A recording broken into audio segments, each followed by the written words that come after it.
Salve, meus queridos alunos, terceiro ano, vamos continuar aqui a nossa matéria. Nós vamos trabalhar então aí a continuação da nossa matéria. Deixa eu só dar uma olhadinha aqui, a unidade 43, descolonização da Ásia e da África, que o professor havia conversado com vocês um pouco na aula anterior. Na nossa live de ontem, né, para quem participou, nós fizemos aí algumas atividades e debatemos também acerca desse assunto aí, que é a descolonização do continente africano e do continente asiático, da ação imperialista que eles sofreram aí ao longo, né, do final do século XIX e início aí do século XX. A gente trabalha aí com um recorte histórico aí, falando aí do período que vai da segunda metade do século XIX, quando ocorreu aí a ação imperialista nesses territórios, e até a primeira metade do século XX, quando o advento da Segunda Guerra Mundial cria aí situações que permitem esses processos de emancipações políticas, né, que nós chamamos de descolonização do continente africano e do continente asiático, né? Começo aqui com vocês hoje apresentando aí uma série de imagens, né? Leonardo DiCaprio, gatão ali embaixo aparecendo, mas vamos lá, um comentário rapidinho acerca dessas imagens aí, porque na sequência nós vamos falar propriamente dito da descolonização do continente africano. Então ali as duas charges que nós temos no alto ali, elas nos remetem aí a refletirmos um pouquinho a respeito, né, do processo de ocupação que o território africano sofreu, né, nessa ação imperialista do século XIX, ou chamado neocolonialismo, né? A imagem 1, né, nos remete ao inglês Cecil Rhodes, né, que ele dizia, né, ele era um dos dominadores ali, ele dizia, né, que o sol nunca ia se pôr para o império inglês, que eles iriam dominar ali o mundo todo e a África de norte a sul, né? Então é isso que está nos remetendo aí a charge. A outra charge, né, fica bem clara a retirada da riqueza do continente africano e o abastecimento dessa riqueza na Europa e na América do Norte, no território estadunidense. As outras duas imagens que eu coloquei para vocês são dicas que o professor está dando, aproveitando esse momento que nós estamos aí em casa, né? Fique em casa, né? Todo o hashtag Fique em Casa. Estou sugerindo para vocês aí duas propostas aí de filme que vocês poderiam assistir e que ilustrariam também de uma forma interessante esse tema aí, né? Que é o tema do continente africano e da descolonização no continente africano. Do Leonardo DiCaprio, gatão aí, bonitão, da década de 90, né? Nem sei como que esse cidadão tá hoje, no ido dos anos 2000, lá vai bordoada que nós estamos, né? Diamante de Sangue. Tá? É uma história, é ficção, tá?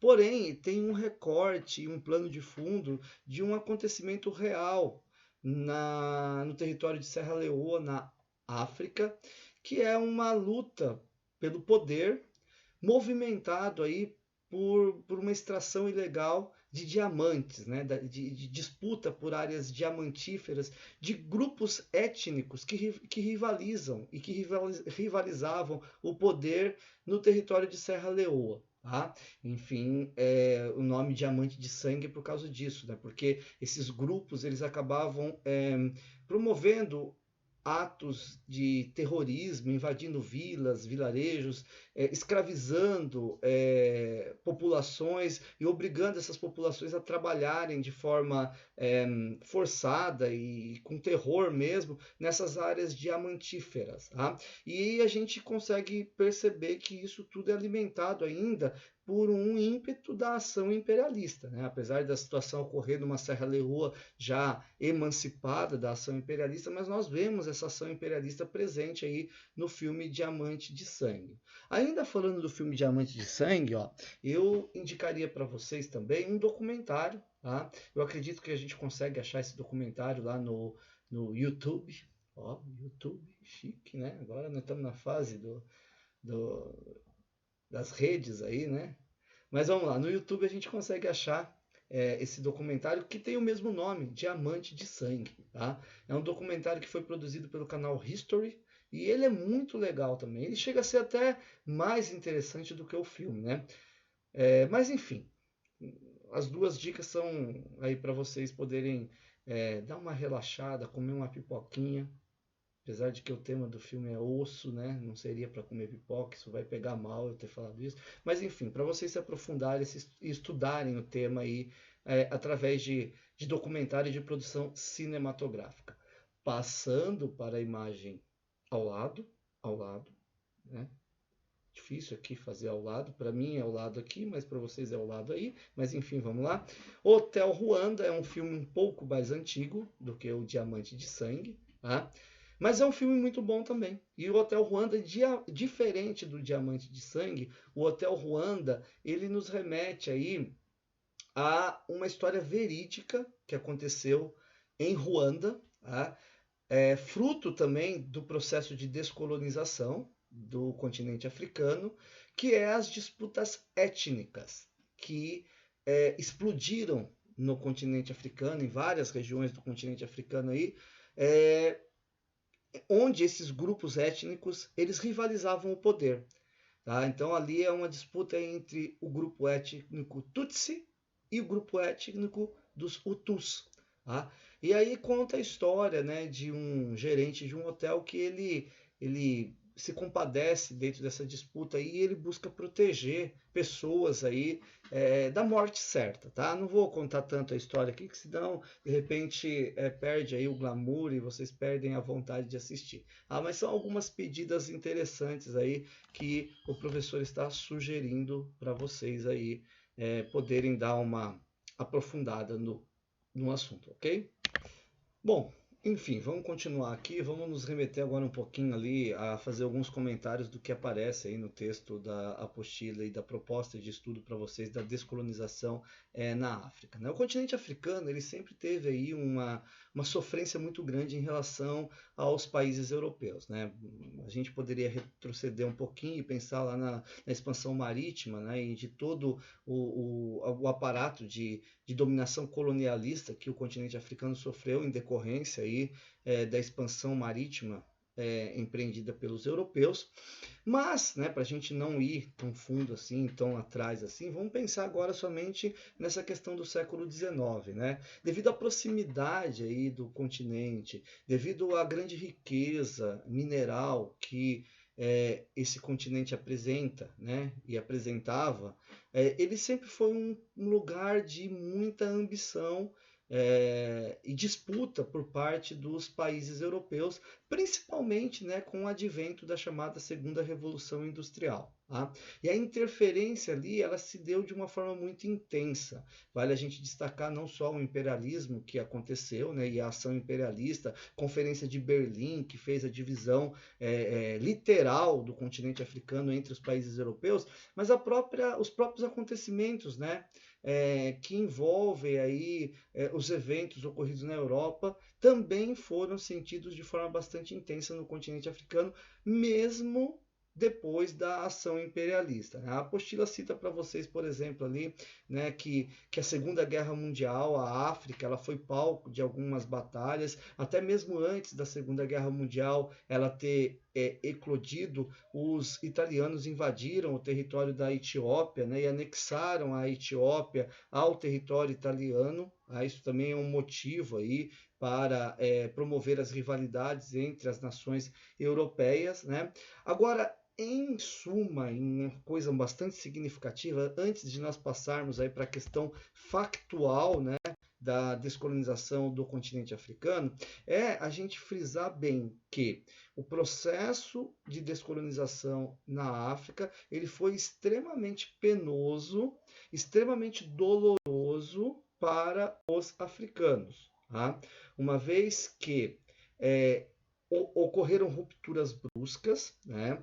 Eles tiveram que lutar, muitos países tiveram que lutar, muitos povos, né? Não vamos ter países que surgiram daí, mas muitos povos tiveram que lutar pela sua emancipação política, apesar dos países europeus eles estarem enfraquecidos, né, com a guerra, eles resistiam aí à manutenção desse poder no continente africano, tá?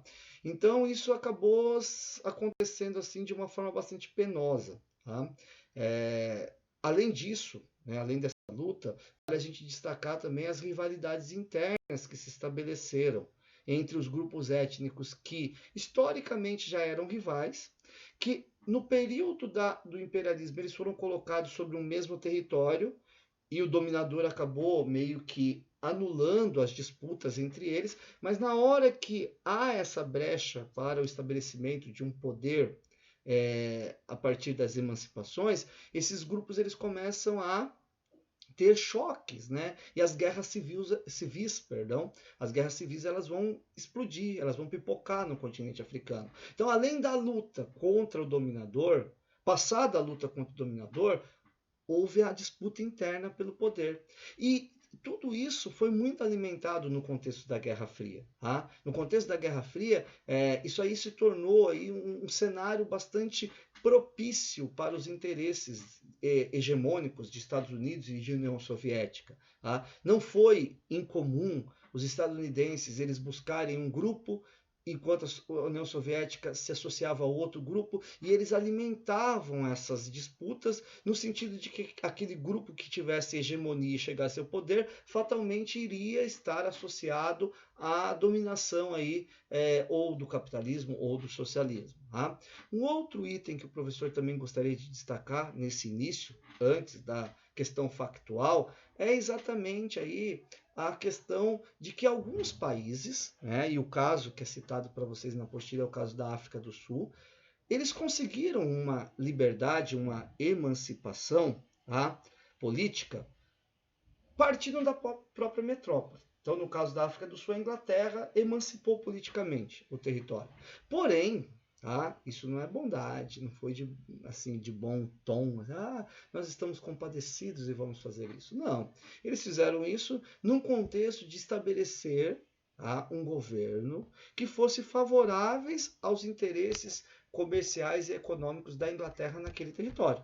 Tá? Então, houve todo um arranjo ali em vista de manter essa ligação e essa dependência do continente, do território, sul-africano, à economia e à política inglesa, certo? Então esses são elementos que o professor destaca que vocês devem levar em consideração, certo? Então vamos lá, galera. Agora vamos para uma parte factual aí. O professor fez a opção de trabalhar com um resumo para vocês, até porque ficar apontando muitos elementos aqui de reflexão pode aí tornar um tanto quanto trazer uma dificuldade para a gente ter um entendimento, tá? Então eu selecionei para vocês alguns, né? Vou passar, pois qualquer situação que vocês tiverem dúvidas aí a gente pode conversar durante a live, tá? Então a descolonização na África, começando pela Argélia, território que na primeira década do século XIX a França tinha o domínio sobre a Argélia, interessada na exploração da economia desse território. Bom, o movimento nacionalista argelino começou em 45, liderado por muçulmanos. Inicialmente foi reprimido, o que elevou um nível de tensão, né, entre essas partes, né, o dominador e os dominados. Em 54 se formou um grupo, né, a FLN, né, a Frente de Libertação Nacional, que tinha uma influência muito grande do fundamentalismo islâmico. Tá? E, em virtude dessa presença do fundamentalismo, isso daí já partiu para uma questão belicosa rapidamente. 58, as negociações pela independência começam, e no ano de 62 assina-se um acordo que reconhece aí a Argélia como um país independente. O Congo, de dominação belga, né, que ocorreu no início do século XX, teve uma série de conflitos até a proclamação da independência. Então é aquilo que o professor comentou com vocês. As coisas foram bastante turbulentas dentro do continente africano. Esses movimentos emancipatórios eles não aconteceram assim de uma forma suave. Tá? O líder nacionalista Patrice Lumumba passa a lutar pela descolonização do Congo, o que levou a agressivas manifestações por parte da população. A Bélgica se viu pressionada a conceder a independência do Congo em 28 de junho de 1960. Se nós observarmos para a data aí, é em pleno momento aí da Guerra Fria, né? A Guerra Fria estava comendo solta, e é claro que a gente tem que levar em consideração aí que havia uma atuação por parte de Estados Unidos e União Soviética influenciando esses movimentos emancipatórios.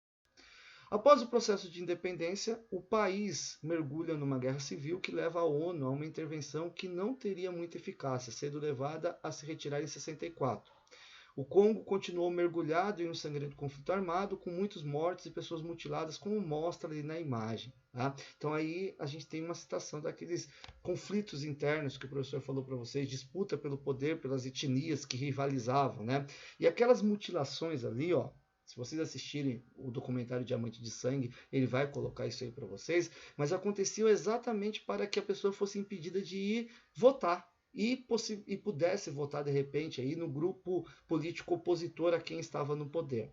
Algo extremamente desumano mesmo, tá? E isso acontecia entre os próprios africanos que eram de etnias diferentes.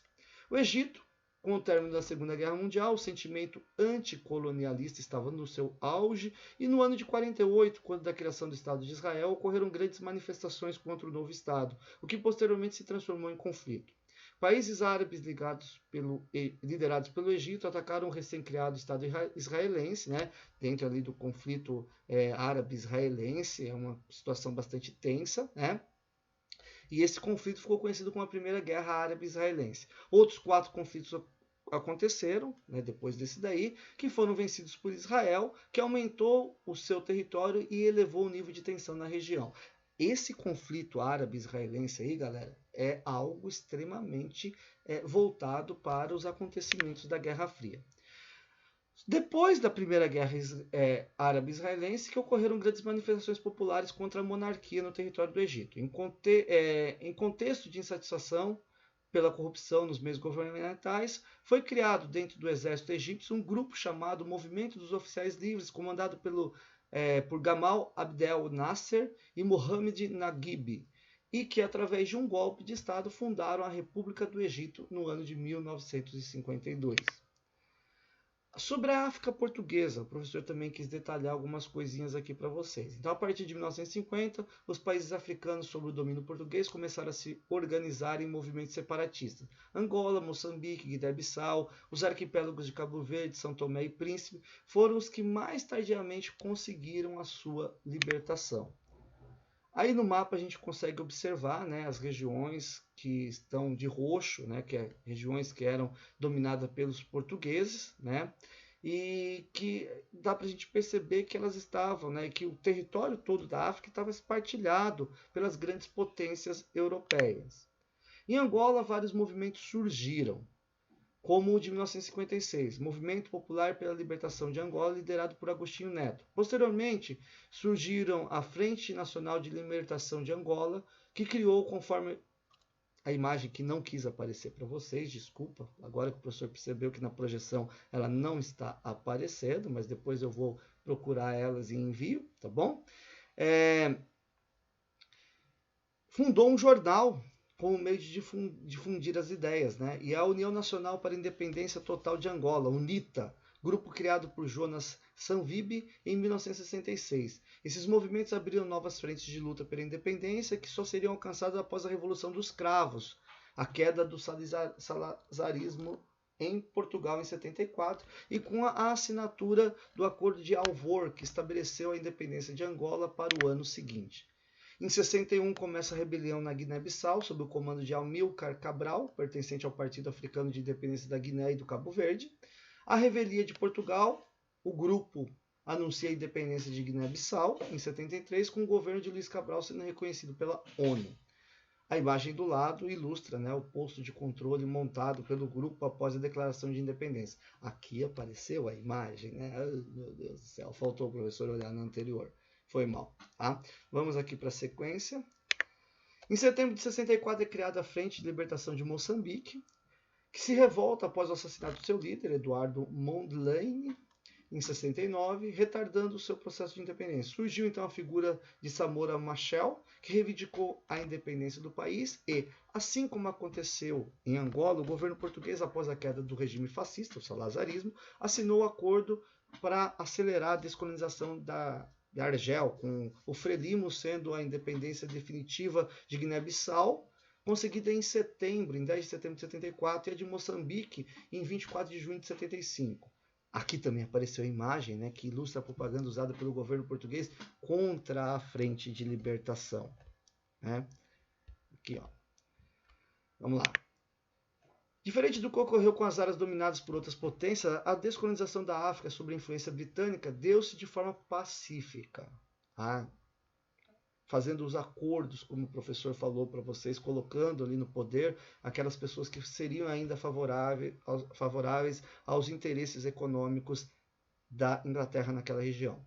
Gana, antiga Costa do Ouro, é a primeira das colônias britânicas a declarar sua independência em 57. Em 68, todas as colônias protetoradas sob a influência da Inglaterra tornaram-se independentes.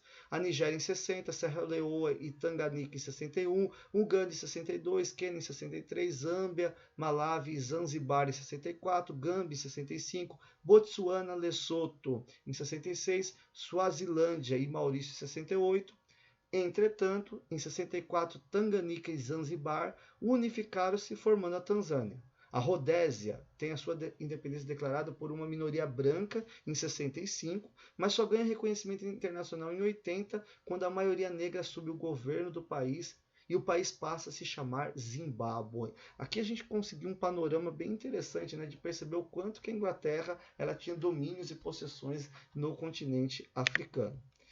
O caso da África do Sul, né, para a gente finalizar esse momento de hoje, né, a África do Sul foi um país de colonização, sobretudo de ingleses, alemães e holandeses, de forma mais intensa entre o século 17 e 18. A forma de dominação estabelecida gerou uma série de conflitos entre os colonos, em sua maioria de origem holandesa e inglesa, que ficaram conhecidos como a Primeira e a Segunda Guerra dos Boeres. Depois desses conflitos, a Inglaterra aumentou seu domínio na região. No início do século XX foi criada a União Sul-Africana, que incluía diversas colônias, como a Colônia do Cabo, de Natal e Rio Orange. O regime colonial estabelecido era essencialmente racista, em que uma minoria branca suprimia violentamente a maioria negra, sendo a partir dessa época a consolidação do modelo do apartheid, que só chegou ao fim nos anos 90 com a chegada do Nelson Mandela à presidência da República. Personagem muito importante nesse processo todo. Né? A imagem do lado ali ela ilustra uma placa, né, do período do regime do apartheid, sugerindo para o uso de pessoas brancas. Né? Só pessoas brancas poderiam usar aquele local ali onde estava aquela placa. Certo, galerinha? O professor vai fazer mais detalhes para vocês numa próxima aula aí, ou na nossa live de quarta-feira, tá? A princípio, né, qualquer dúvida que vocês tiverem, ou qualquer situação que apareça a mais na apostila que a gente possa debater, seria interessante a gente ir anotando para conseguirmos fazer isso na nossa próxima live, certo? Valeu, muito obrigado.